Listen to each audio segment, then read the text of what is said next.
How's everybody out there? Hope all is well with everybody. And we're back for another video here. And I'm just trying to figure out, damn, why is it still cold out? Oh, shit, I guess it is still wintertime. It is February. We're going to need this February to pass on here. Try to get to March, spring showers, May flowers, and all of that good stuff. But yeah, these temperatures are still cold. It warmed up for a little bit, and then it's back to winter weather, winter elements. But winter elements, But hey, I hope everybody's doing okay out there. Let me see what I can find here in clips. I got something for us here, all right? So let's do this. I'm about to switch to my student look here on y'all. So I brought up in my intro, trying to come up with a topic, and I got it. Something I've been working on, and it's project management. And did y'all know that project management can be synonymous with relationships? So yeah, I'm about to tie all of this in. So this, hopefully this should be helpful for people that, really in the workforce, obviously management, but if you're on a team, if you're a business owner, you're working on projects, if you're an engineer, if you're an IT person, anybody that works with a group of people, project management and agile, understanding projects and the in and outs of projects, the cycles of projects is important. So like I said, I got my Stu look. What y'all think? What you think? And a big part of project management, and the reason why you can use this for anything, is because transparency can be true in helping relationships, helping teams, helping coworkers, and all of that. You got to think transparency in relationships.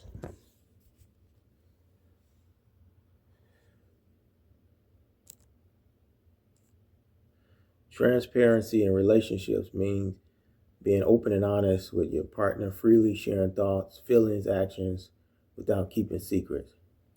So again, that could be true co-workers, subordinates, team players, anybody on a project. And so you got to think, obviously, or ultimately, it builds trust and strengthens the emotional connection between partners. It involves willingness, communicating both positive and negative aspects of yourself and life with your team, your partner, whoever it may be. A lot of the key points to transparency is communication, no secrets, vulnerability, meaning you open to be open. Say that again. You're open to be open, feeling comfortable sharing your fears and insecurities, and not being, feeling vulnerable. Trust, a big part of that, and authenticity.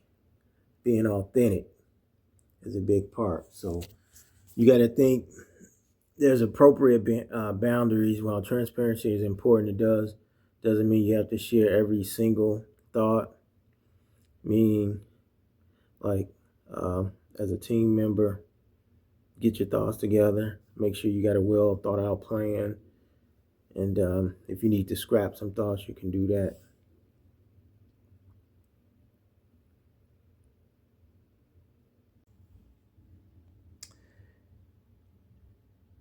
Now, how projects can be more transparent, and I'm going to talk a little more on the side of project management within a team and a workforce, a role that I've had, a role that I've done for many years. I've also trained and taught some project management, but you have to have a team leader or somebody to lead the team.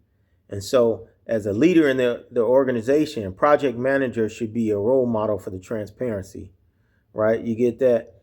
If the project management leader leader of the team is not transparent, or people can feel that he or she is not being transparent, then you can have an issue, because then that trust goes out the window. We had talked about trust being a part. We had talked about trust being one of the keys to principles and in transparency throughout this whole life of this cycle. So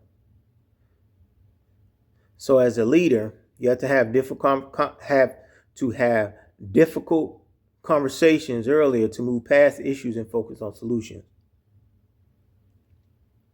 Same thing in relationships. You have to have difficult conversations early on to move.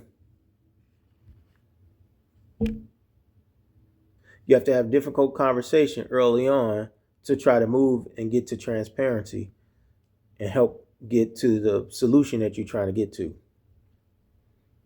You have to tell it like it is. Don't treat the project status like it's a watermelon. And that's what Mr. Morris is calling. He said, don't treat it like it's a watermelon. Communicate quickly when things change. So if something changes throughout the life of this project, throughout the life of the relationship, then it's important to bring that to the table.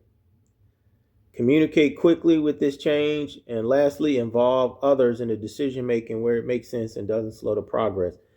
So as a team lead, you have to make sure you bring other people into it and make them feel like they're a part of this project. And it's basically, what it is employee empowerment. With the employee empowerment, you make them feel like their decision and they have a big part of this project on what you're trying to do. Because without that, you're going to have a hard time getting buy-in, and you'll have a hard time getting them to stick with the project and do what they need to do. They need to feel like they're a part of the team, that they're value, and that they matter.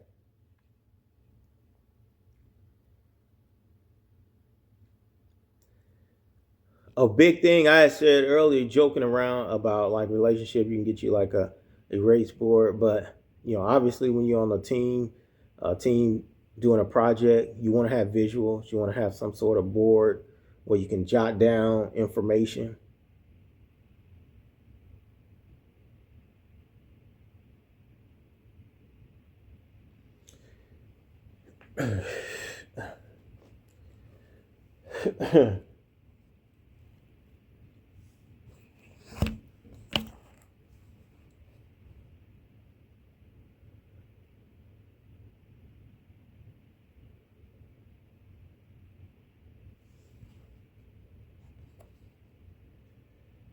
Or there's honesty and there's transparency in a relationship, okay? Honesty is I ask you a question and you answer that honestly. Transparency is your forthcoming. So as we date and we get to know each other and you're transparent with me, part of the transparency is that you and I both are either texting in front of each other, phone calls are coming through. We are now orbiting together. That's what healthy relationships do. People who don't have anything to hide, who are transparent, okay? I think the good doctor may be right in that transparency is the way to go. And so, if the fella's gonna be transparent, I think you ought to be transparent about the fact that you went through my phone and didn't find it. Amen. I think you ought to be transparent about them last few niggas that still be calling you. You may not entertain them, but they still be calling your phone. I need you to be transparent about why you don't trust them. I need you to be transparent about the fact that an honest person would tell you the truth if you ask them. Right. A transparent person will show you the truth if you just look. Mm-hmm. If you look, I will show you. Yeah. But a vulnerable person will offer you the truth and you never have to reach for it. That's good. And so you want to be able to be honest. But see, if we're in a marriage and I'm just honest with you, that's not enough. No. Because you have to know what to ask me. Right. And so if I don't feel like I'm getting the answers because I never asked, I don't feel safe. Then I'm technically not wrong here. Right. I had to scrap the stewed look. So I got rid of that stewed look. Trying something different. Trying to look all educated and stuff. No. But yeah, let's get back on this.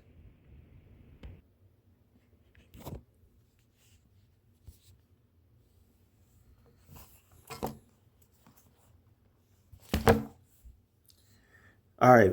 Like I said, we're talking about project management and how project management can really be used in everyday life. It can be used in relationships. And so, yeah, I'm not going to go back over that again. But yeah.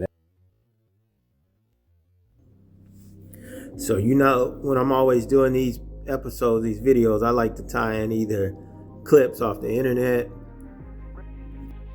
So clips off the internet or books.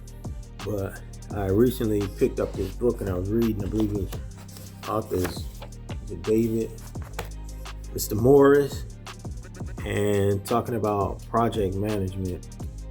So really, you got to look at,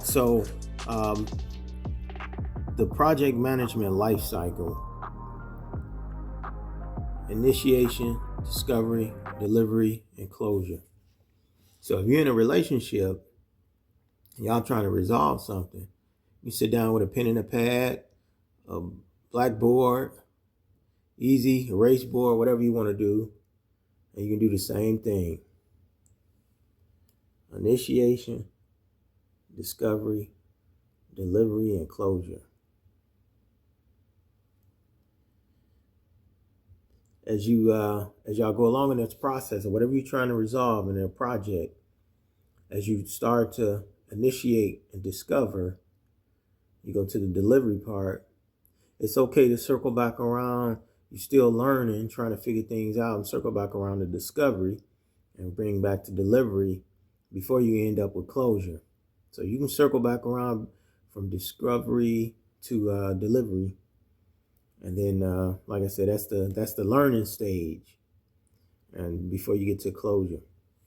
But you got to think what this guy was talking about in this book. So when you're talking about transparency is, let's see.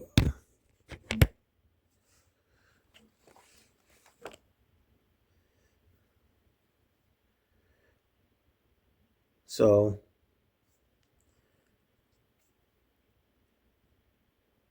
transparency, easy visibility of which activities are planned, in progress, and completed, as well as access to the solution.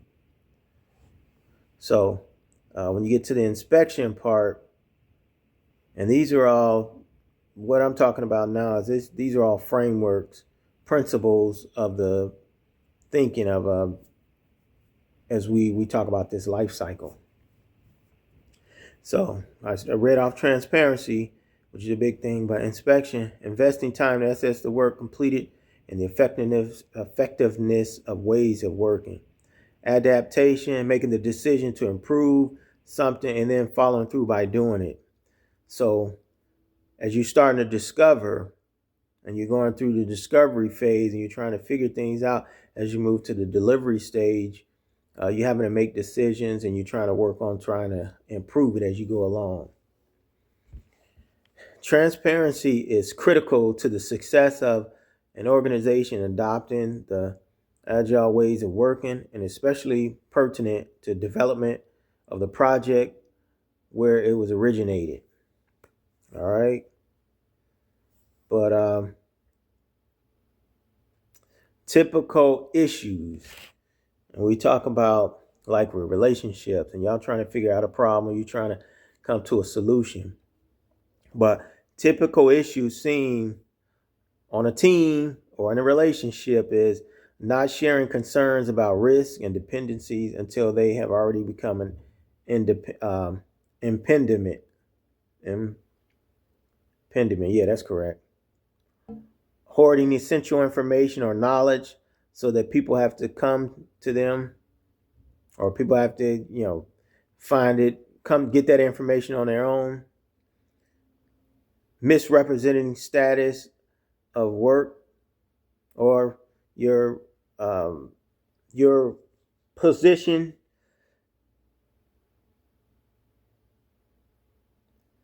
and also mindset and behavior is a big part.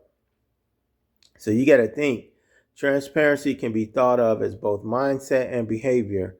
People with transparent mindsets will always include others by default. So people that generally work on transparency, and you hear people talk about transparency all the time in relationships, trying to be transparent. And so that's what that means. So when you're being transparent and you're trying to be, you're doing that with the thoughts of others' well-being and not just necessarily yourself. So same thing with teams with transparent behaviors will openly share information, whether it's good or bad. So see how this all ties together. So like project management and then transparency being a huge part of a project is the same thing in relationships. And so transparency is key. Teams or couples or relationships with a high level of transparency have more alignment with each other and higher engagement, have an increased sense of shared responsibility and accountability, and lower levels of risk and surprises throughout the project or throughout the relationship. However, based on what this guy's saying, Mr. Morris in his book, however, improving transparency is not always easy. Discussions can feel harder than when issues are faced openly instead of trying to be polite.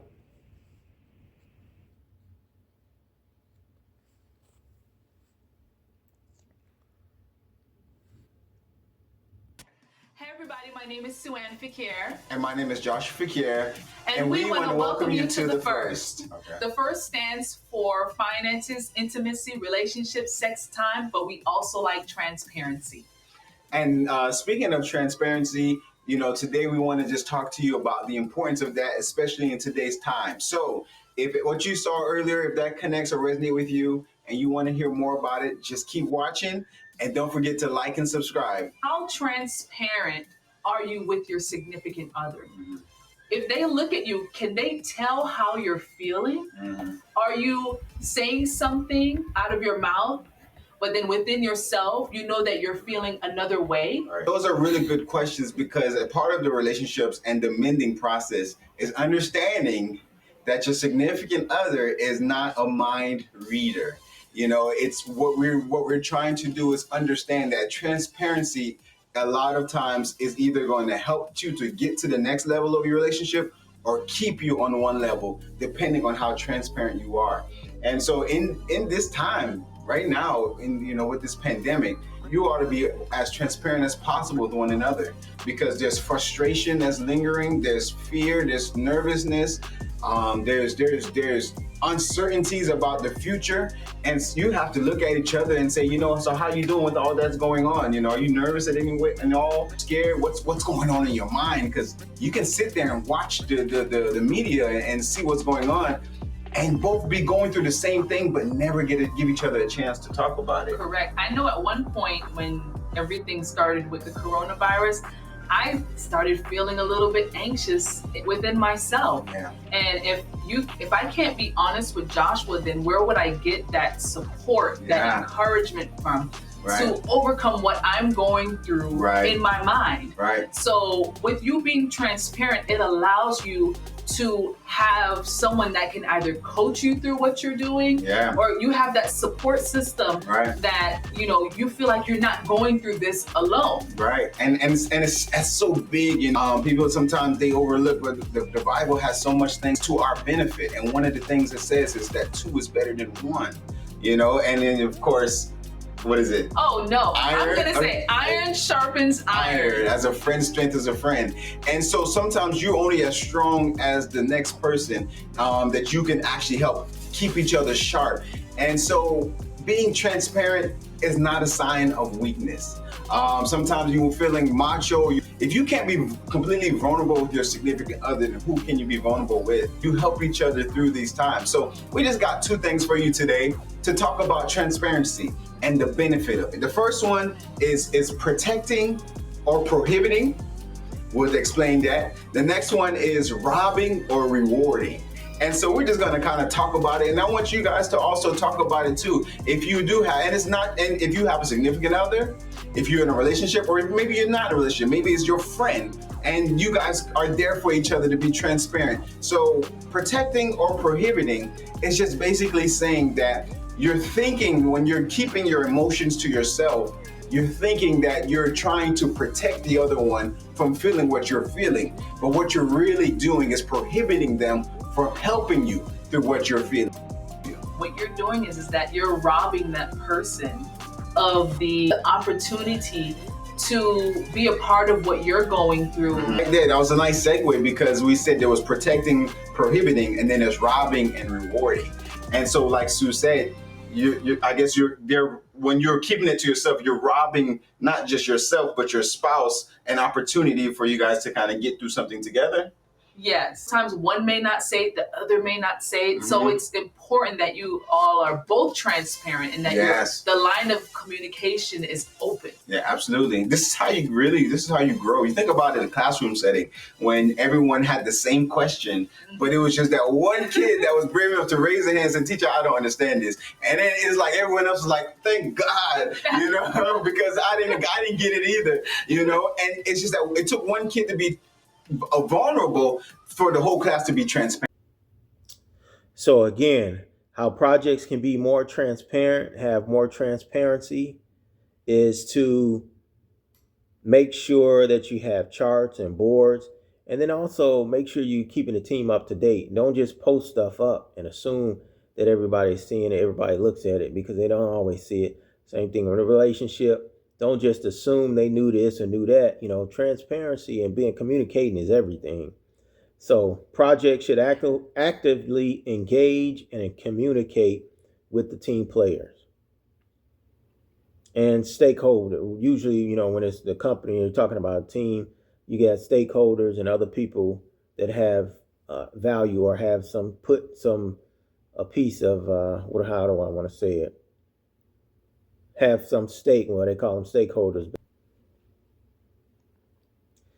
So, yeah. So they have stakeholders. They call them stakeholders because they have stake, or they have some part of the pie or a piece of this is all important to them on what you're doing and how you're moving forward and improving a process or creating a process using project management. So if anything trends in the wrong direction, according to Mr. Morris here in this book, such as the team falling behind, make sure you let the stakeholders know. Make sure people involved in the project, you're meeting on a regular basis. It could be once a week. It could be every 2 days, depending on the life cycle of this project. I don't know how long, it could be every couple weeks. Just depends. I don't know whatever this project is in the life cycle of this project. But make sure you're meeting and letting people know if something goes wrong. But lastly, team members must be responsible for all items they take on ownership of. So all team members in the beginning stages, you're going to make sure you understand that what everybody's good at. So you're going to allow people to try to kind of volunteer for stuff so that at least they can do stuff they're comfortable with, something that they know they can do, something they know they can handle. If you need to, you can assign people to different things based on knowing how people are or which people are good at doing something. But it's important that people update their status, progress in an organization using timesheets, recording their time. That way it's easier when teams are interrupted by something, or you have to just say, I've seen it before. You're working on this project and all of a sudden they put a halt on it. We need to put a halt on this because we got something else that came up. So if you documenting stuff, you got timesheets, timestamp and stuff, and all of that stuff, you can go right back to where you left off when it's time to get back going on a project. So,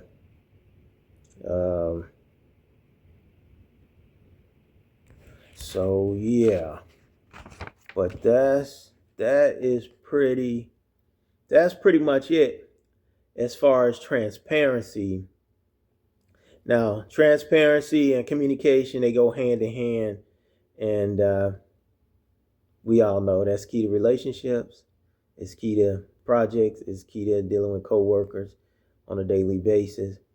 And a lot of people with their jobs, project management, you may not necessarily be calling it a project, but there's like little mini projects inside of a big project throughout the time that you're at your job. So make sure you're engaged in communication, effective communication, have a communication plan, and know who you need to communicate with. That, that's kind of like what I was just talking about, stakeholders. Know who those stakeholders are. Know who all of the players are that are involved in this project. You need to know that's the business, the customers, team. There may be suppliers. Anyone else that may need to know.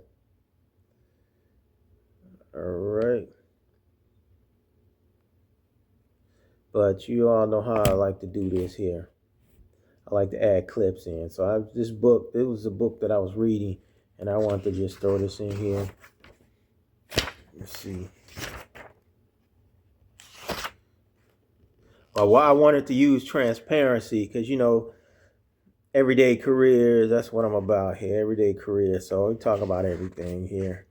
And really, project management can be used for many different things. And that's why I named relationships.